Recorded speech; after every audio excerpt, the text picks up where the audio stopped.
Piratería, fraude electoral, comprar sin factura y todo lo ilegal. Ey, dile no a la corrupción de corazón, a los fraudes, el chantaje, robos y evasión. Que las malas influencias no te hagan cambiar, no te dejes ensuciar, vive a lo legal. Hey, hey, a lo legal. Hey, a lo legal. Sí, bueno, yo pensé que ya no iba a llamar. Sí, no, aquí estoy, ya conocí todas las instalaciones del hospital, sí. Sí, señor, sí, señor. Sí. Para que yo sea el administrador de este hospital. Ah, ya, usted es el candidato ese que se va a presentar por el otro partido. No, es que yo no soy administrador, yo soy el deportista. Sí, usted me conoce, todo el pueblo me conoce como el deportista de los 2 últimos años que se ha ganado todos los premios en los Panamericanos, sí. No, sí, yo le entiendo. O sea que si yo le doy los 500 votos, usted me da la administración de este hospital. Yo se los puedo conseguir, yo se los iba a dar al del otro partido, pero si quiere yo se los doy a usted. Bueno. Sí, pero yo administré, fue un negocito que yo tenía de minicircuit y de obleas. Eso es lo único, y me quebré. Pero que le quede claro que yo no soy administrador, yo soy el deportista. Históricamente, los corruptos han desangrado y manchado los presupuestos de los gobiernos a punta de malas prácticas y mala planificación de las cosas. Es que, de peso en peso, de favor en favor, se va perdiendo la platica. Miles de billones de pesos se han perdido en esa maraña oscura de la corrupción. Grandes decisiones del Estado, por dónde va a ir una carretera, en dónde se van a invertir unos recursos, quién va a ser la persona contratada. Esas grandes decisiones que implican muchas veces miles de millones de pesos van dirigidas a cambio de beneficios personales para las personas que toman esas decisiones. La corrupción es eso, es aprovecharse para un beneficio personal ilegítimo de los recursos que usted maneja en un momento determinado. ¿Por qué es eso malo? Pues en muy buena medida, muchas de las cosas que no pasan, que dejan de pasar en términos de desarrollo en este país, no ocurren precisamente por corrupción. El acueducto del municipio de Quibdó, de varios municipios en este departamento, varias veces se giró la plata, se contrató la gente, se abrieron los concursos para que se hicieran esos acueductos y esos acueductos no se hicieron. ¿Por qué? Porque alguien se robó la plata, porque alguien no cumplió la misión para la cual había sido contratado y esos recursos terminaron desviados en otro y en bolsillos de quien no debieran. Porque normalmente cuando hay problemas de corrupción los recursos van a parar a manos de personas que normalmente tienen ya mucha plata, de gente que ya es muy rica y a cambio de que no se ejecuten proyectos, programas, acciones que van a mejorar la calidad de vida de la mayoría de la población. Infraestructuras, carreteras, dotaciones de hospitales. Cuando ese tipo de cosas no pasan, normalmente la mayoría de la gente sale perjudicada y la plata termina en manos de unos pocos. Existen muchas maneras de robarse la plata pública. Los corruptos utilizan su inteligencia perversa, sus artimañas, su lobby politiquero para saltarse la ley y robarnos nuestros sueños y nuestras esperanzas. Viene una persona al comienzo del gobierno a decirme, doctor, es que mire, en un proyecto en el municipio tal, me dijeron que me iban a dar una casa, pero que yo tenía que dar 9 millones de pesos. Me ayudó mi familia, yo vendí un lotecito que tenía y le entregué al constructor esos 9 millones de pesos y así como yo hicieron otras 40 familias. Y resulta que ese señor se voló, se perdió, dejó la obra empezada. Proyectos siniestrados es el nombre que se le pone a eso en el campo de la vivienda. Entonces, por ejemplo, nos encontramos cosas como esta. Proyectos en los cuales se levantaba una columna y se ponían pedacitos de varilla en la parte de arriba de la columna para simular que la columna estaba realmente revistiendo hierro y que iba a ser sismorresistente y no sé qué.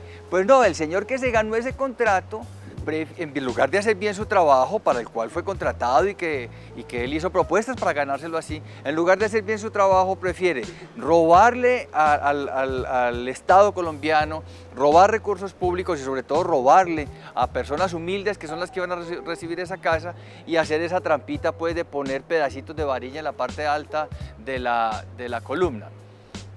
Son recursos que en ese caso, pues el resto de la varilla se lo roba el señor y van a dar a manos de corruptos.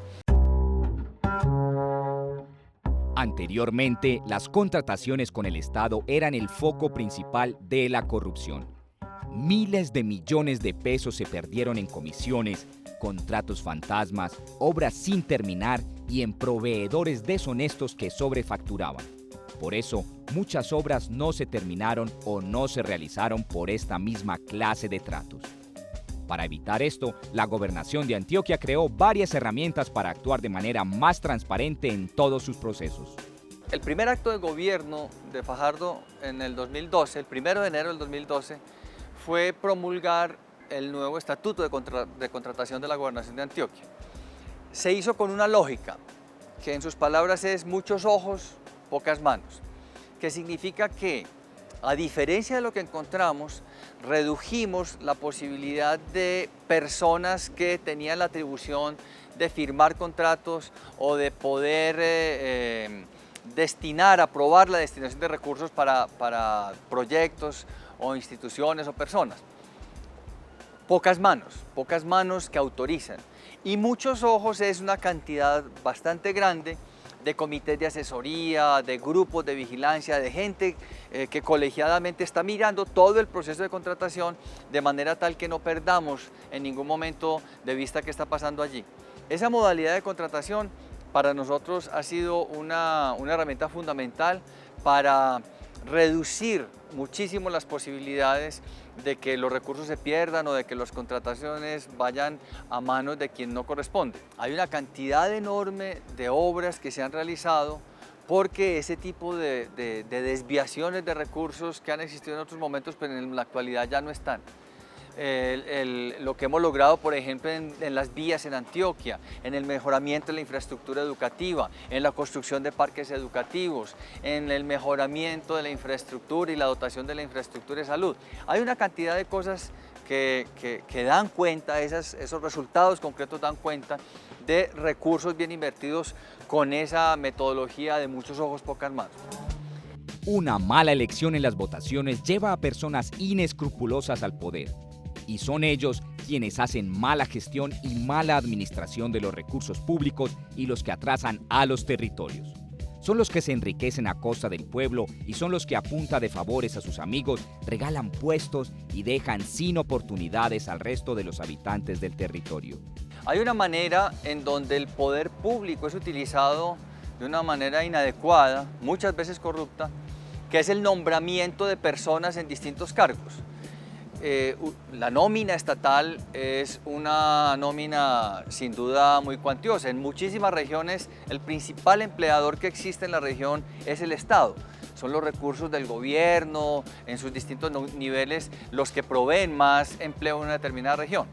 La manera como se provee esos cargos resulta siendo definitiva a la hora de si vamos a tener al frente de esos cargos gente que sabe, gente que no sabe o gente que estando en un cargo determinado llega ahí para hacer bien su tarea o llega para pagarle favores a otros. En ese sentido estamos hablando de prácticas muy complicadas, por ejemplo como que entonces yo te nombro pero tenés que darme un porcentaje mensualmente de tu salario a cambio del favor que yo te hago de nombrarte.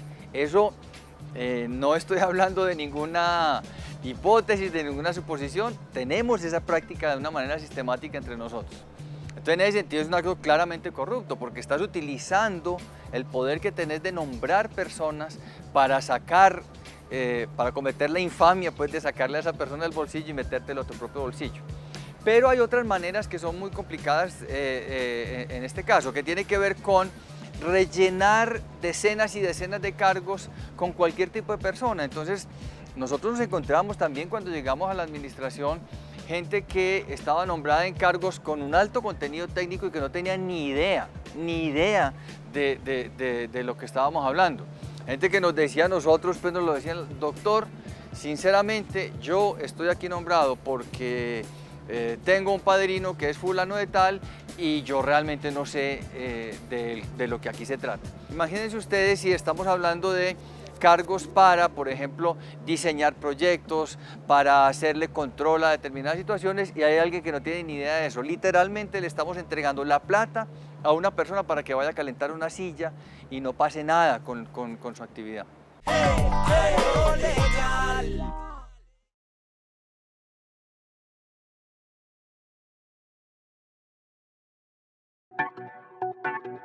Si a mí alguien me ofreciera dinero para vender mi voto, realmente le diría que no puedo aceptar esa propuesta. Honestamente creo que la oferta no valdría desperdiciar mi decisión y desperdiciar lo que yo puedo dar con un voto y sobre todo la conciencia, sería eso.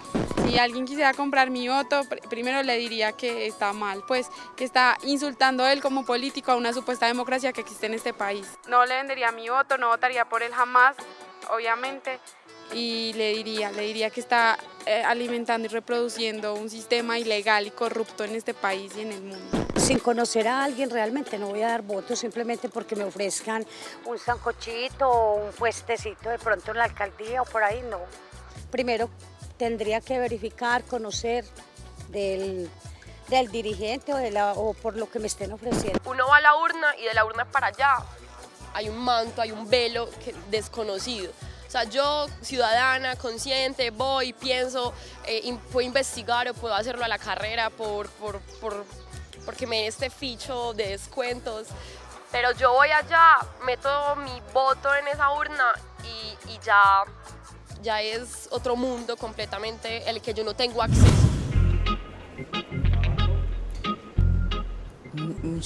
Muchas gracias por haber venido, señor alcalde. No, primero que todo lo felicito por esta oficina, la tiene muy bonita. Ah, sí, pero esto no es mío, esto es del pueblo, pues, porque yo estoy... Esto es suyo, no se preocupe porque yo le cumplí, yo le prometí que los 500 votos que usted me regaló en la campaña para ser alcalde, yo le iba a dar un buen puestazo porque usted se lo merece. Así no estudiara, usted se lo merece. Sí. ¿Está bien? Sí. Pero yo le iba a decir una cosa también, es que yo estoy muy asustado porque lo mío no es la administración, lo mío es el deporte. No se preocupe, aquí lo va a aplicar, ese deporte aquí lo va a hacer. Es más, seamos deportivos, necesito que compre 50 camillas para ese hospital y se las compra a mi tío. ¿Está bien? Pero ¿por qué 50? Es que este hospital tiene solo capacidad para internar a 23 personas. No se preocupe, es que esta politiquería que yo estoy ejecutando brinda eso, gran capacidad. Qué pena, don alcalde, pero es que yo... O sea, no caberían acá esas camillas. No se preocupe, hágame caso. Ah, y necesito otra cosita. Sí. Cada camilla vale 1 millón de pesos. Sí. Yo necesito que me las facture por 3 milloncitos. ¿Está bien? ¿Y si nos pillan? No se preocupe. No Hasta se luego. vaya, venga. ¿Usted sabe qué estaba contando yo? Las vocales que usted pronunció. 714 en ese discurso. ¿Yo qué voy a hacer ahora? Prácticas como el tráfico de influencias, el clientelismo político y la rosca han hecho que de favor en favor, de regalo en regalo, se vayan perdiendo nuestras oportunidades de desarrollo y la mayoría de los recursos públicos. Y ojo, todo empieza en las campañas electorales, ofreciendo puestos, beneficios y comprando conciencias. Para poner un ejemplo claro, ahí se ve mucho en la construcción. Entonces uno se pone a ver cómo, por ejemplo, en ciertos momentos como el estado político, las campañas políticas empiezan a entablar negocios con diferentes inversionistas, donde llegan y les dicen, ustedes me aportan a la campaña y cuando yo esté allá gestiono contratos, les abro puertas para que ustedes hagan o ejecuten el proyecto. En este caso no se está diciendo si se va a ejecutar bien o no. Ahí no radica, o si se van a robar la plata o no se la van a robar, ¿cierto? Sino que simplemente la intención de que alguien tenga ventajas comparativas con los demás ya genera una percepción sobre los ciudadanos de que las cosas en el Estado no están funcionando bien. A ver, por acá, sí, ya, esto está, listo, curaduría, perfecto, licencia ambiental, óptimo, pues demasiado vías, chévere. Ay, ¿dónde está ese? Esta gente no tiene el certificado de disponibilidad presupuestal. Pues demasiado. No, pero esta gente tiene con qué responder. Yo voy a tirar eso y voy a hacer ese contrato así de una vez. Ellos responden. Vos tenés una litografía y yo necesito que vos me imprimas 1000 volantes para yo salir a hacer volanteo y hacer campaña. No me estás dando plata, pero me estás apoyando con material. Entonces vos decís, yo te apoyo con material, pero cuando vos llegues al puesto, gestionas contratos que me permitan a mí tener diferentes formas en las cuales pueda yo, desde mi litografía, empezar a moverla. O sea, entonces voy a imprimir todos los volantes que desde la alcaldía salgan, o voy a empezar a imprimir todas las cartillas que los diferentes programas estén, o me metes en la lista de instituciones a las cuales hay que ir a recurrir en caso de que se tenga que imprimir algo. Entonces ahí vos ya ves que el otro te está haciendo un favor, pero hay que aclarar algo, que es que los favores no se hacen con la plata de uno. O sea, los favores se hacen con la plata del Estado, que al final de cuentas le pertenece o todo el mundo aporta a él. Entonces es negociar con lo que no le pertenece a uno, así es muy fácil. No se trata solamente de que no se pierda la plata. La idea fundamental es que los recursos públicos se utilicen de manera acertada, que beneficien a las comunidades e impacten positivamente los territorios. Así no se pierde la plata, se planifica lo mejor para cada municipio y se invierte bien. No es aceptable bajo ninguna circunstancia la frase dañina "roba pero hace". Hay que partir de un principio y es la buena fe. Desde la administración pública siempre se parte del principio de la buena fe, ¿cierto? El ciudadano común no tiene eso muy en su imaginario de sociedad, entonces simplemente lo que dice, se la está robando. Independientemente sea mala planificación o no, independientemente se la esté robando o no, ¿cierto? En esos términos, cuando nosotros hablamos de la inversión de recursos públicos en problemáticas o por qué es que esos recursos se pierden o no se pierden, tiene mucho que ver con el seguimiento de una ruta. Entonces, si yo, por ejemplo, no estoy consciente que el problema es que se rompió el alcantarillado o que el alcantarillado no está tomando la suficiente agua desde la bocatoma, yo no voy a tener conciencia de dónde está el problema y por ende voy a romper el tubo en diferentes partes y eso me va a acarrear unos mayores sobrecostos. O si yo estoy planeando una obra y la premura o simplemente por participar digo que vale 175.000 millones de pesos, pero al final por la rapidez en la que me pidieron hiciera los presupuestos y proyectara el mismo proyecto, valga la redundancia, entonces lo que pasa es que uno llega y dice, espere, o sea, no es de mala fe, ¿cierto? Pero yo sí puedo decir que en términos reales ahí hay cierta mala planificación y ahí se pierden ciertos recursos por la falta de conocimiento. Otras es la simplemente malicia de usted llegar y no le interese, pero para poder sacar beneficios propios.